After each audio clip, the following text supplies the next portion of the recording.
Ya. A ver, perro viejo, no te quería mandar el vídeo porque eres un maricón.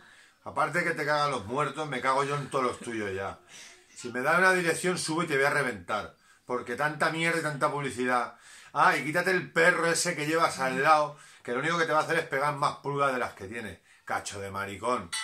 Y con esto ya te sobra, esto es el principio. Dime. Ahora contesta si quieres, hijo de la gran Sí, chingada, que triple ahora hijo no de se puede puta, pagar, hijo de las porque eso va a 60.000 pasar putas, por el maricón. juzgado.